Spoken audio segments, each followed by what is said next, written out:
अब अर्को विषय। विश्व बैंकका साउथ एसिया प्रमुख अर्थविद ह्यान्स टिमर लेख्नुहुन्छ, कोभिड-19 महामारी भन्दा अगाडिको दशकमा दक्षिण एसियाको प्रति व्यक्ति कुल गार्हस्थ्य उत्पादनमा प्रतिवर्ष 5% को मजबुत वृद्धि थियो।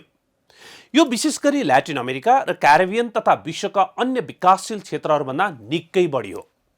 यही समयमा मध्यपूर्व र उत्तर अफ्रिका अनि उपसहारा अफ्रिका लगायतको प्रतिवर्ष कुल गार्हस्थ्य उत्पादन 1% भन्दा कम वृद्धि भयो। पूर्व एसियाली अर्थतन्त्रले मात्र दक्षिण एसियाभन्दा राम्रो गर्दै 6.5% को वृद्धि गर्यो। यो तथ्याङ्कले के बताउँछ भन्दा दक्षिण एसियामा एउटा शक्तिशाली विकास इन्जिन छ, तर यो दक्षिण एसियाली विकास इन्जिनका सबै सिलिन्डरहरू अर्थात् सबै अवयवहरूले काम गरिरहेका छैनन्। यसको अर्थ के भने दक्षिण एसिया क्षेत्रमा ठूलो संख्यामा मानिसहरू तथा अर्थतन्त्रका महत्त्वपूर्ण क्षेत्रहरूले यसको तीव्र वृद्धिमा भाग लिएका छैनन्।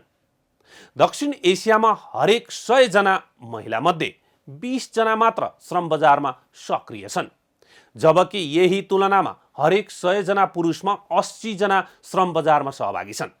यो अन्य क्षेत्रको श्रम बजारमा सहभागिता दरभन्दा निकै कम हो। हरेक 100 जना मध्ये 20 जना मात्र श्रम बजारमा सक्रिय रहेको तथ्याङ्कले के देखाउँछ भने 80 देखि 90% श्रम शक्ति अनुत्पादक अनौपचारिक क्षेत्रमा फसिरहेका छन्। यिनीहरूसम्म क्रेडिट तथा सेल्स मार्केटको पहुँच सीमित छ। यस क्षेत्रले निर्यात गर्ने वस्तु विश्वका अन्य देशसँग तुलना गर्दा यसले निर्यातको 1/3 हिस्सा मात्र ओगटेको छ। यो तथ्याङ्कले के निष्कर्ष दिन्छ भने दक्षिण एसियाको अधिकांश आर्थिक गतिविधि समाजको सानो हिस्सामा केन्द्रित छ। यो सानो हिस्सा भनेको औपचारिक श्रम र पुरुष कामदारहरू जसलाई प्रायजसो औपचारिक फर्महरूले रोजगार दिएका छन् र जसको पहुँच ऋणमा छ। हेर्दा यी क्षेत्रहरूले छिटो छिटो वृद्धि गरेको देखिन सक्छ, तर अर्थव्यवस्थालाई पूर्ण रूपमा सञ्चालन गर्न आवश्यक पर्ने पूर्ण क्षमताको अवस्था चाहिँ यो होइन। यही कारण अहिले पनि दक्षिण एसियामा प्रति व्यक्ति आय पूर्वी एसियाको प्रति व्यक्ति आयको 5 भागको 1 भाग मात्र छ, किनकि पूर्वी एसियामा महिला श्रम शक्तिको सहभागिता धेरै बढी छ। साना अनौपचारिक क्षेत्रहरू छन् र यो निर्यातमूलक विकास रणनीति भएको क्षेत्र हो। यसकारण दक्षिण एसियाले पनि आफ्नो पूर्ण आर्थिक क्षमता हासिल गर्न नयाँ नयाँ अवसरहरूको खोजी गर्नुपर्छ। यसका लागि महिला श्रम शक्तिको पूर्ण सहभागिताबाट हुनु जरुरी छ। 140 देशका नयाँ तथ्याङ्कको प्रयोग गर्दै तयार पारिएको हालैको साउथ एसिया इकोनोमिक फोकस रिपोर्टले के देखाएको छ भने दक्षिण एसियाली समाजमा नयाँ आर्थिक अवसरलाई महिलाले उपयोग गर्न सकेका छैनन्। यसको कारण समाजमा रहेका लैङ्गिक मापदण्डहरू हुन्। यहाँ विरोधाभासपूर्ण के छ भने यस क्षेत्रका अधिकांश देशहरूमा महिलाहरूको शिक्षाले महिला श्रम शक्तिको सहभागिता बढाएको छ। यसैगरी शिक्षाकै कारण महिला श्रमको मूल्य पनि बढेको छ र काममा महिलाको आकर्षण बढेको छ। तर दक्षिण एसियामा महिलाहरूको शिक्षामा उल्लेखनीय सुधार आएको भए पनि श्रम शक्तिमा महिलाहरूको सहभागिता तीव्र गतिमा बढ्न सकेको छैन, किनकि यहाँको सामाजिक मूल्य मान्यताले विवाहित महिलाले घरमा बस्नुपर्ने निर्देश गर्दछ, जसकारण महिलाहरूको शिक्षाको स्तर जस्तोसुकै भए पनि विवाहपछि उनीहरूले श्रम बजार छाड्ने सम्भावना धेरै हुन्छ। साउथ एसिया इकोनोमिक फोकस रिपोर्टले लैङ्गिक असमानता जस्तै हिडडुलको स्वतन्त्रता, सम्पत्तिमाथिको स्वामित्व, वित्तीय पहुँच, छोरीभन्दा छोरा पाउने कुरालाई प्राथमिकता र घरेलु हिंसा जस्ता विविध लैङ्गिक रूढिवादी मूल्य मान्यताहरू दक्षिण एसियामा रहेको देखिएको छ। अर्कोतर्फ दक्षिण एसियाको औपचारिक क्षेत्रमा 10% मात्र श्रमशक्ति कार्यरत छन् भने अनौपचारिक क्षेत्रमा 90% श्रमशक्ति छ। ठूलो अनौपचारिक क्षेत्रको विपरीत सानो औपचारिक क्षेत्र हुनु विकासको लागि हानिकारक छ। अनौपचारिक श्रम शक्तिको सामाजिक सुरक्षा नहुनुले उनीहरू सदैव असुरक्षित हुन्छन्। यसैगरी अनौपचारिक फर्महरूमा ऋण पाउन कानुनी सुरक्षाको अभाव हुन्छ। यसले गर्दा उनीहरूको उत्पादनशीलता, व्यापार विस्तार र समग्र आर्थिक वृद्धिमा कमी आउँछ। अनौपचारिक क्षेत्रका संस्था तथा मजदुरहरूले उच्च पारिश्रमिक पाउने, बैंकबाट सहज रूपमा ऋण पाउने सुविधा पाएका छन्। औपचारिक क्षेत्रमा प्रवेश गर्न कुनै बाधा अवरोध आएमा उनीहरूको उच्च राजनीतिक पहुँचले पनि काम गर्छ। अर्थशास्त्रमा समूह सानो राख्न सक्नु भनेको तिनीहरूका लागि अनुपम लाभ सिर्जना गर्न सक्ने मापकका रूपमा बुझिन्छ र यस्तो नीतिलाई इनसाइडर आउटसाइडर नीतिहरू भनिन्छ। यस्तो अवस्थामा बाहिरिया अर्थात् अकाउन्ट साइडहरू चाहिँ अनौपचारिक क्षेत्रका मजदुर हुन्छन्। यी बाहिरियाहरूको लगानी र बजारमा पहुँच सीमित हुन्छ र भित्रियाहरूलाई चुनौती दिन गाह्रो हुन्छ। परिणाम के हुन्छ भने प्रणाली स्थिर रहन्छ र दुर्भाग्यवश यस्तो प्रणाली जसमा अनौपचारिक क्षेत्रका स्रोतहरूको कम प्रयोग भइरहेको हुन्छ। अर्को, दक्षिण एसियामा धेरै हदसम्म स्वदेशी संस्थाहरूलाई वैदेशिक प्रतिस्पर्धाका लागि रोकिएको वा घेराबन्दीमा राखिएको हुन्छ।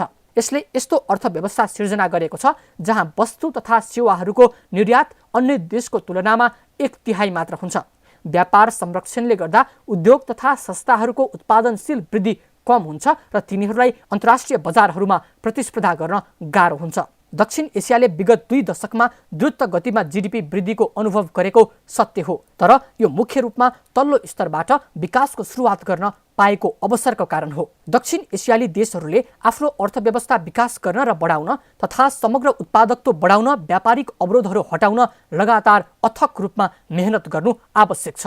मूल्य मान्यताले परिवर्तनको वास्तविकताबाट रोक्छ र अपरिवर्तित वास्तविकताले मूल्य मान्यतालाई पुनः पुष्टि गर्छ। तथापि सङ्कटले यस स्थितिलाई चुनौती दिएर अत्यन्तै आवश्यक परिवर्तन ल्याउन सक्छ, विशेष गरी जब यसले पुरानो विकास मोडल दिगो छैन भन्ने तथ्य बाहिर ल्याउँछ। हामी दक्षिण एसियामा यस कुराको साक्षी छौँ।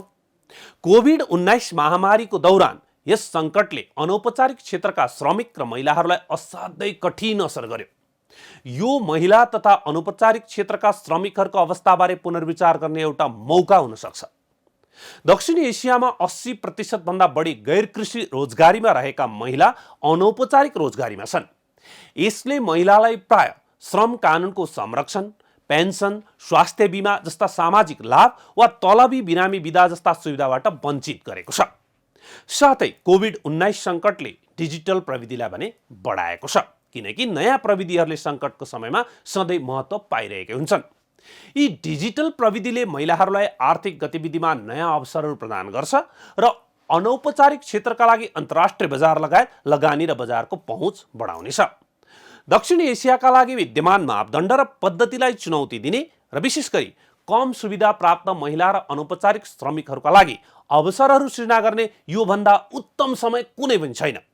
यसले विकासका लागि उत्तम समानता स्थापित गर्नेछ र अर्थव्यवस्थालाई समावेशीकरण र दीर्घकालीन समृद्धितर्फ पूर्ण गतिमा बढाउन मद्दत गर्नेछ। दक्षिण एसियाली आर्थिक अथवा अझ भनौँ अनौपचारिक क्षेत्र र औपचारिक र अनौपचारिक क्षेत्रबीचको खाडल र महिला श्रमिकको त झन् ठुलो खाडलका बारेमा यो रिपोर्टले अथवा यो लेखले के कुरा पुष्टि गर्छ भने नेपाल सरकारले पनि गम्भीर भएर यसमा सोच्नुपर्छ। यो लेखले अर्को एउटा कुरा के पनि पुष्टि गरेछ, यो एउटा महत्त्वपूर्ण अवसर हो पनि भने यो अवसर छोप्नका लागि नेपाल सरकार कति गम्भीर छ। नेपाल सरकारले आफ्नो आर्थिक र अर्थव्यवस्थालाई अगाडि बढाउन र विकास गतिमा तीव्र रूपमा बढ्न के गरिरहेको छ, यो छलफलको विषय हो। तर यसले एउटा मौका भने दिएको छ।